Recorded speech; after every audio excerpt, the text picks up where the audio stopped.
Hello, welcome to this e-learning session of our Delta Home.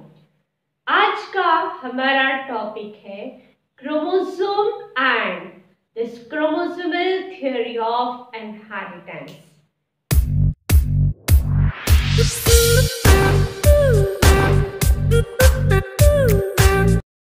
तो सबसे पहले हम देखेंगे chromosomal theory of inheritance.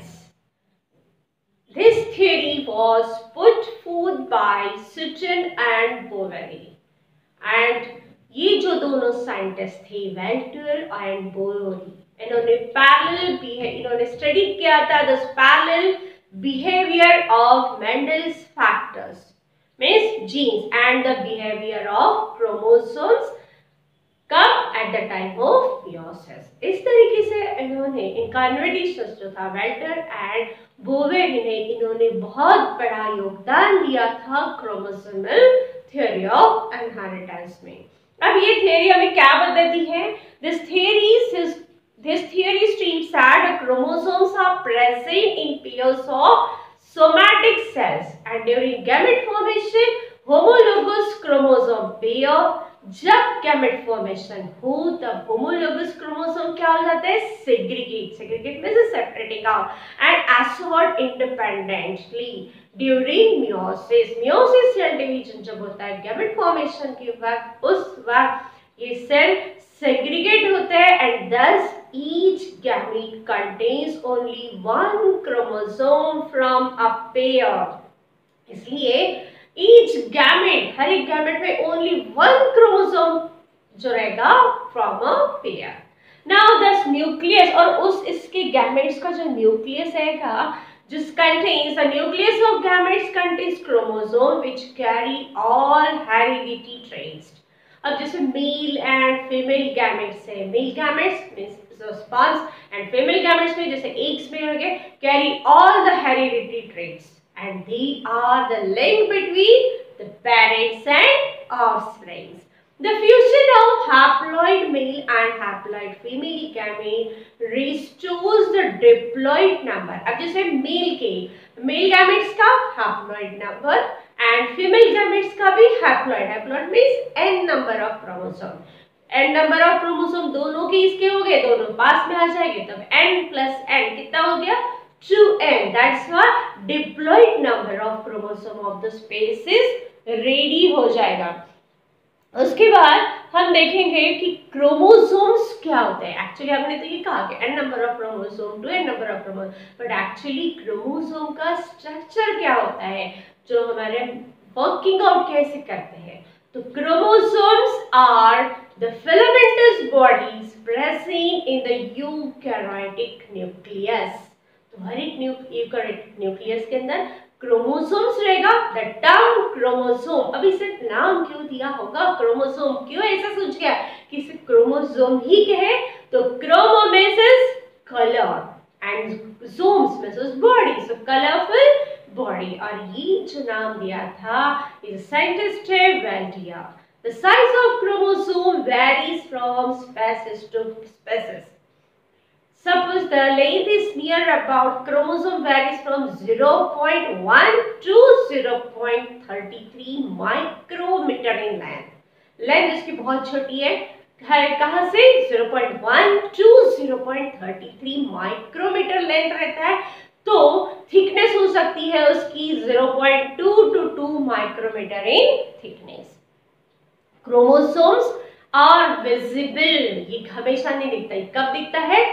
Cell division के बाद. And they are capable of self replication means खुद की खुद कॉपी करना, खुद का रिप्रोडक्शन खुद ही करना. They are capable of self replication and play the vital role in heredity, mutation, variation and evolutionary development of eukaryotic species. Chemically eukaryotic chromosomes जो होते हैं वो डीएनए, हिस्टोन्स और नॉन हिस्टोन प्रोटीन से बनते हैं. तो इस तरीके से हमारा क्रोमोसोम का स्ट्रक्चर था.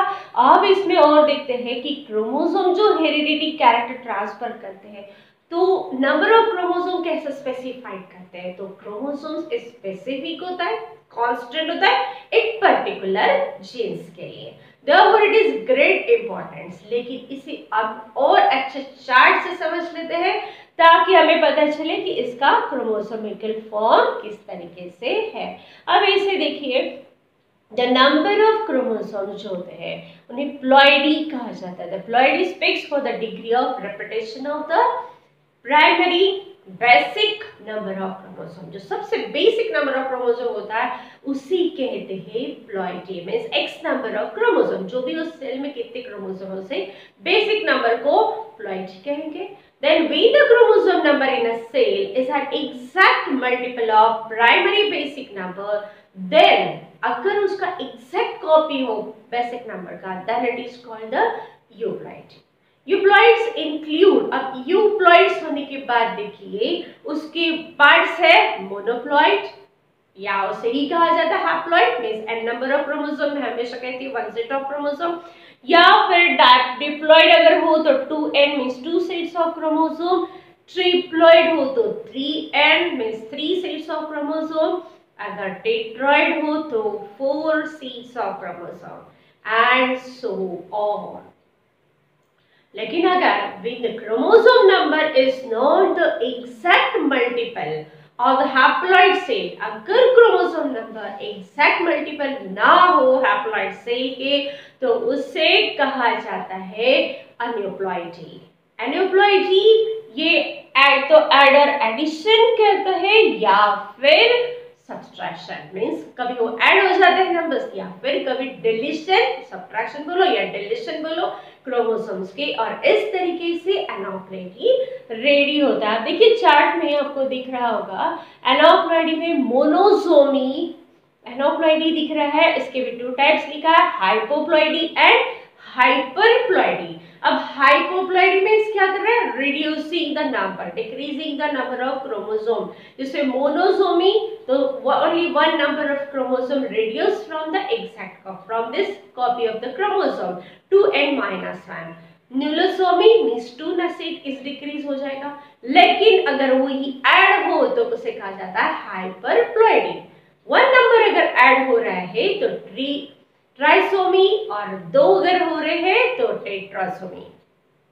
इस तरीके से इसमें एडिशन एंड सब्सट्रैक्शन होते हैं। अब देखते हैं कि क्रोमोसोम का स्ट्रक्चर कैसे होता है।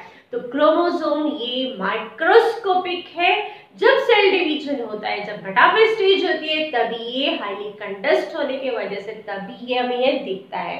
टिपिकल जो क्रोमोसोम्स होता है उसमें 2 क्रोमैटिन्स होते हैं, जॉइन टुगेदर अ सेंट्रोमियर। बीच में एक छोटा सा कनेक्शन होने के लिए एक सेंट्रोमियर होता है, उसे कहते हैं primary constructions. Primary construction consist of a disc shaped plate called kinetochore, and this kinetochore is a spindle fiber gets attached during cell division। और उसी किनेटोकोर को एक छोटा स्पिंडल फाइबर जैसे कंस्ट्रक्शन होता है जो कि वही आगे चल के फाइबर कनेक्शन करता है। Besides attached during the cell division and besides उसके हिसाब से कुछ क्रोमोसोम एक प्राइमरी कंस्ट्रक्शन के साथ दूसरा भी कंस्ट्रक्शन रेडी हो जाता है, उसे के साइड में उसे कहा जाता है सेकेंडरी कंस्ट्रक्शन। अब देखिए एट सेकेंडरी कंस्ट्रक्शन के 2 टाइप्स हो जाते हैं, क्योंकि पहले टाइप में क्या करता है न्यूक्लियस ऑर्गेनाइज्ड होता है इंटरफेस में, अब satellite body side body attach हो जाती है सेकेंडरी, तब उसे कहा होता है सेकेंडरी कंस्ट्रक्शन सेकेंड। और ये बहुत वेरी फ्यू क्रोमोसोम्स में होता है। Each chromatid in turn turns a long and branch slender highly coiled DNA thread called the chromonema extending through the length of chromatid। अब वो जो क्रोमेटिड्स है उसमें जो थ्रेड लाइक स्ट्रक्चर्स है डीएनए क्रोमोनोमा ये एक्सटेंडिंग पोर्शन होते हैं। क्रोमेटिड में डबल स्ट्रैंड डीएनए मॉलिक्यूल होता है। क्रोमोसोम कहा तो डीएनए आएगा और उसका स्ट्रैंड कैसे होता है double strand, and which exchange one end of the chromosomes to other. अब इसके बाद हम देखते हैं कि इसके क्रोमोसोम्स के सेंट्रोमियर के वजह से अलग अलग टाइप्स होते हैं, शेप्स रेडी हो जाते हैं क्रोमोसोम्स के। जैसे कि एक्रोसेंट्रिक अगर कहे तो जे शेप में हमें दिखता है, और टेलोसेंट्रिक देखिए टेलोसेंट्रिक हार्ट शेप में दिखता है। सब मेटासेंट्रिक अगर हो तो वो एल शेप की जैसे दिखता है, और मेटासेंट्रिक अगर हो तो वो दिखता है वी शेप में। And the AIIMS of chromosomes always, हमेशा क्रोमोसोम्स का एंड जो होगा, जो क्रोमैटिड्स का एंड होगा, वो होता है, उसको कहा जाता है टेलोमेरेज। हम इसी हिसाब से हमारे कुछ 6 क्रोमोसोम्स होते हैं। ये तो क्रोमोसोम हमने देख लिए, क्रोमोसोम के टाइप्स देख लिए। अब देखते हैं 6 क्रोमोसोम। जो क्रोमोसोम्स होते हैं वो डिटरमाइन करते हैं 6 को। उन क्रोमोसोम्स को हम 6 क्रोमोसोम्स कहते हैं, allosomes. Human being and other mammals जो होते हैं उनमें X and Y chromosomes as a 6 chromosome consider किया जाता है। अब जो एक्स क्रोमोसोम ये जो होता है स्ट्रेट होता है, dot like longer than Y chromosome. X chromosome ये metacentric and Y chromosome is acrocentric shape में होता है। So X chromosome has large amount of euchromatin, means extended region होता है, large number कहा तो extended region, and small amount में होता है heterochromatin, highly composed condensed region. Euchromatin has a large amount of DNA material, hence genetically is active. लेकिन Y chromosome कैसे होता है? Small amount of euchromatin और larger amount होते हैं इसमें heterochromatin, और इसलिए it is genetically less active होता है as compared to X chromosome. So लेकिन both X and Y chromosome है, ये दोनों शो करते हैं homologous and non homologous region. अब होमोलॉगस रीजन मींस क्या हो गया? जो सिमिलर जीन्स हो उसके अंदर उसे कहा जाता है होमोलॉगस पार्ट, और जिसमें डिसिमिलर जीन्स हो उसे कहा जाता है नॉन होमोलॉगस पार्ट। इससे हमारे क्रोमोसोम्स की ऑकरिंग होती है। अब जब कभी क्रॉसिंग अगर हो दोनों के बीच में एक्स एंड वाई क्रोमोसोम में, तो नॉन होमोलॉगस रीजन जो एक्स क्रोमोसोम का longer contains more gene than that of the non homologous region of Y chromosome. तो एक्स लिंक जीन्स ये non homologous region of X chromosome में होते हैं, and Y link gene जो होते हैं वो non homologous region of Y chromosome के अंदर होते हैं। और इसके बाद का नेक्स्ट पार्ट जो है लिंकेज कैसे होता है, क्रॉसिंग ओवर कैसे होता है, हम ये पार्ट नेक्स्ट वीडियो में देखेंगे। तब तक के लिए आप सबको बाय, थैंक